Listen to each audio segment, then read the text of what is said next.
Turn to Allah, He's never far away.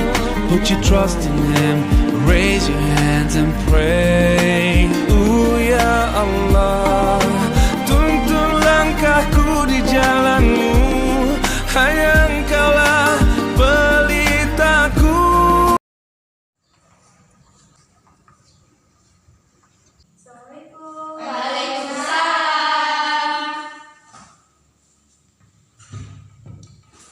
Baiklah, sebelum kita memulai pelajaran kita pada hari ini, ada baiknya kita bersama-sama melafazkan lafaz basmalah. Bismillahirrahmanirrahim. Oke, di sini saya akan menjelaskan tentang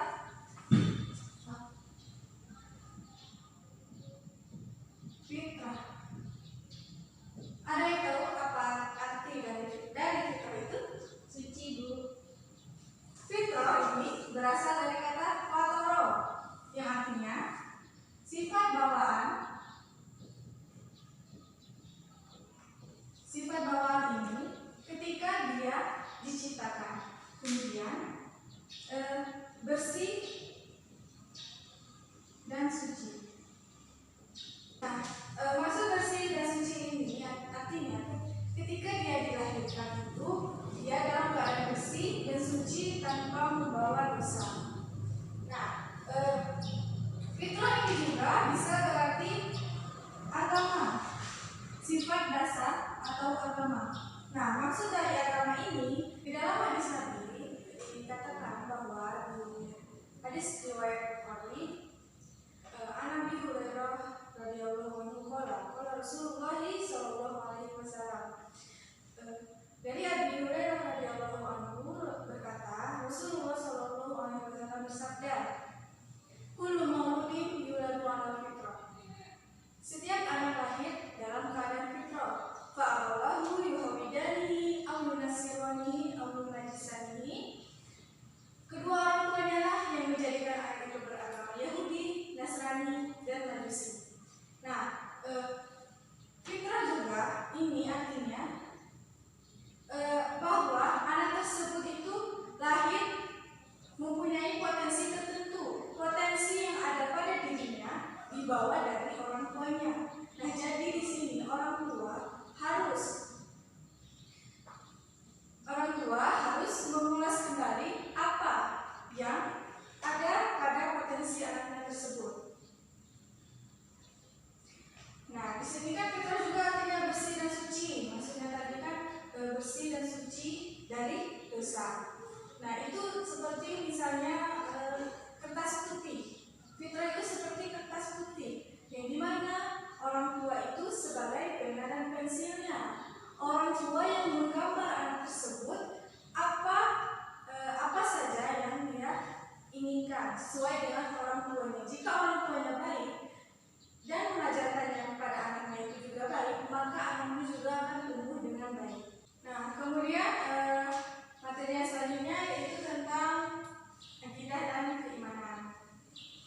Nah, ini kan dijelaskan bahwa hadis tentang akidah dan keimanan dari Ibnu Abbas radhiyallahu anhu berkata, pada suatu hari saya membonceng di belakangi Nabi sallallahu alaihi wasallam. Kemudian beliau bersabda, "Wahai pemuda, sesungguhnya saya akan mengajarkan beberapa kalimat atau hal kepadamu. Peliharalah perintah Allah, niscaya Allah akan memelihara kamu.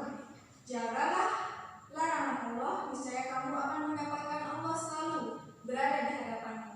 Apabila kamu meminta, maka memintalah kepada Allah. Apabila kamu memohon pertolongan, maka mohonlah pertolongan kepada Allah. Ketahuilah olehmu bahwa seandainya umat manusia berkumpul dan sepakat untuk memberikan sesuatu pertolongan kepadamu, kecuali sesuatu yang telah ditetapkan oleh Allah atas kamu, dan seandainya mereka berkumpul untuk mencelakakanmu, maka mereka tidak akan mampu mencelakakan kamu sedikit pun, juga kecuali sesuatu yang telah ditetapkan oleh Allah atas kamu. Pena telah terangkat dan tulisan pada buku-buku telah tercatat kering. Nah, maksudnya yaitu di sini maksud dari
misalnya mengajarkan bahwa Allah itu maha melihat, maha mengawasi makhluknya di mana saja berada. Baiklah, selanjutnya tentang mendidik anak usia bayi. Nah, di sini maksud dari mendidik anak usia bayi itu, maksudnya kita itu memberikan contoh dan juga menerapkan kebaikan yang ada pada diri kita kepada anak kita. Bukan kita maksud di sini bukan mendidik anak usia bayi itu bukan kita menyuruh dia untuk menulis, membaca ataupun mengarang, itu bukan seperti itu. Karena usia bayi itu usianya dari umur ketika dia dilahirkan sampai umur dia 2 tahun. Pada masa ini bayi itu belum bisa berbicara, tetapi dia bisa mendengarkan dan juga melihat apa yang dilakukan oleh orang tuanya. Nah, ketika kita mendidik anak usia bayi itu, apa saja sih yang harus kita lakukan sebagai orang tua untuk mendidik anak yang masih bayi tersebut? Nah, yang pertama itu kita mengazankan anak ketika baru lahir. Itu yang pertama. Nah, disebutkan di dalam hadis riwayat Tirmizi yang artinya dari Ubaidullah bin Abi Rafi dari ayahnya berkata, aku melihat Rasulullah SAW melakukan azan di telinga Hasan bin Ali ketika Fatimah melahirkannya dengan azan sholat. Nah, maksud hadis di sini yaitu kita harus meniru apa yang telah dilakukan oleh Rasulullah SAW tadi, yaitu dia mengazankan Hasan bin Ali. Nah, ketika dia mengazankan itu, dia mengazankan di telinga kanan Hasan bin Ali tersebut, kemudian mengiqamahkannya di sebelah kiri. Kemudian yang kedua yaitu memberikan nama yang baik dan mengakikahkan anak. Nah, kadang-kadang orang tua juga berharap anaknya agar bisa bertumbuh baik, agar anaknya tidak seperti dirinya. Nah, kita itu bertugas untuk memberikan nama yang baik. Kadang juga ada yang bilang bahwa nama itu doa dari orang tuanya. Tentang memberi nama yang baik, Rasulullah SAW bersabda dalam hadis riwayat Ahmad yang artinya dari Abi Darda Rasulullah SAW bersabda, sesungguhnya kamu pada hari kiamat akan dipanggil dengan nama-nama kamu dan nama bapak kamu, maka bagus atau baikkanlah nama-nama kamu.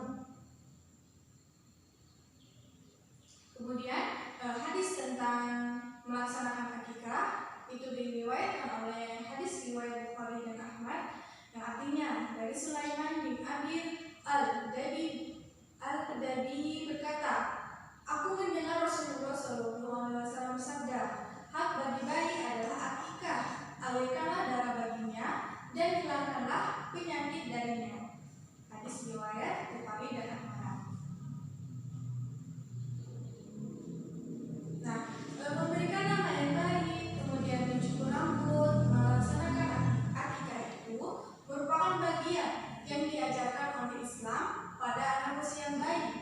Memberikan nama yang baik kepada anak, karena menurut ajaran Islam itu kan nama itu adalah sebuah panggilan yang mengandung makna doa dan juga pengharapan dari orang tuanya. Jadi misalnya ketika memberikan nama si anak itu yang baik, artinya juga baik, insya Allah nanti anaknya juga tersebut akan baik karena itu merupakan doa dan juga harapan dari orang tuanya.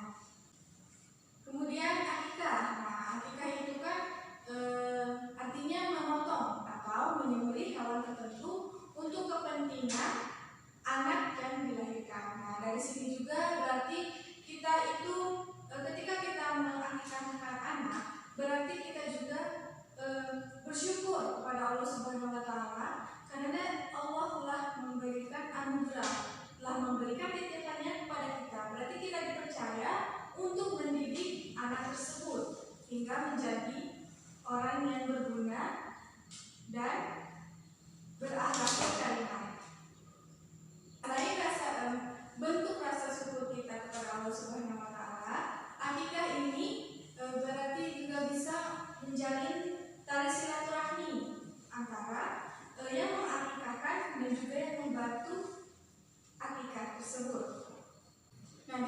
juga akikah itu yang mendapat bagiannya itu kan ada juga yang dari orang yang fakir miskin. Nah, dari sini kita bisa melihat solidaritas dan juga tali silaturahmi antara keluarga yang mengakikahkan anaknya dan juga orang yang datang untuk membantu akikah anaknya tersebut.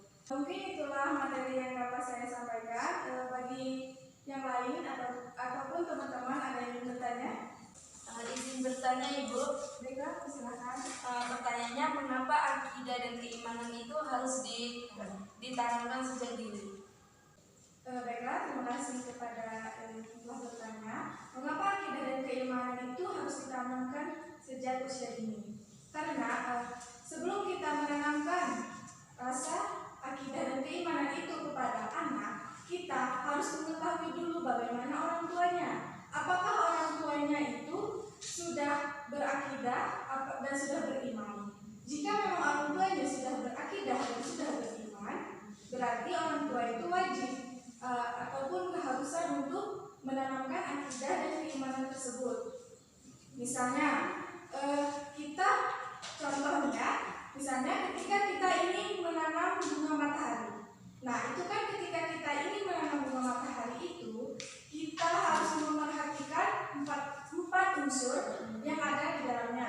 Yang pertama, yaitu kita harus menggunakan tanah yang subur. Yang kedua, air. Yang ketiga, sinar matahari. Dan yang keempat, yaitu pupuk. Nah, misalnya begini, ketika kita menanam bunga matahari, tetapi kita tidak menyiraminya, kita tidak diletakkan di bawah sinar matahari, dan kita tidak memberikan pupuk, apa yang akan terjadi?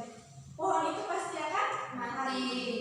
Nah, kemudian yang kedua, misalnya ketika bunga itu hanya disirami saja, dia memang akan tumbuh, bunga tersebut memang akan tumbuh, tetapi dia akan tumbuh, tetapi kalau disirami air saja, tidak mendapat pencahayaan sinar matahari, tidak diberi pupuk, maka bunga tersebut juga akan layu. Kemudian ketika kita melakukan semuanya secara merata, kita ingin menanam bunga matahari, kita menyiraminya, kita diletakkan di tanah yang subur, kemudian mendapat pencahayaan sinar matahari, begitu kemudian diberi pupuk juga. Nah, itu pasti akan menumbuhkan bunga matahari yang kita inginkan dan juga yang indah, bukan?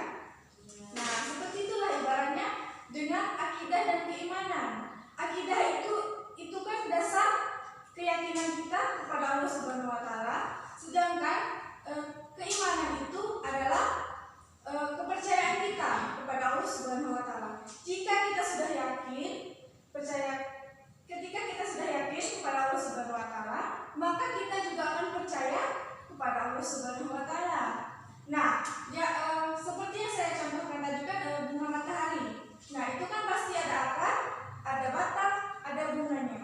Nah, akar itu diibaratkan sebagai akidahnya, sedangkan bunga itu sebagai keimanan. Nah, akar itu menjadi fondasi dari si bunga tadi. Jika akar tersebut kuat, kokoh, dia tidak akan tergoyah oleh apapun. Seperti itu juga akidah dengan keimanan. Nah, itulah mengapa akidah dan keimanan itu harus ditanamkan sejak usia dini. Karena akidah dan keimanan akan menjadi fondasi dan tumpuan bagi anak tersebut ketika ia dewasa nanti. Akidah dan keimanan juga menuntut kita untuk senantiasa taat, bertakwa, dan yakin kepada Allah Subhanahu wa taala bahwa Allah lah satu-satunya Tuhan yang berhak disembah dan Tuhan pencipta alam semesta ini. Mungkin itu bagaimana, sudah jelas? Sudah. Mungkin itulah penjelasan dari saya. Terima kasih. Wassalamualaikum warahmatullahi wabarakatuh. Waalaikumsalam warahmatullahi wabarakatuh.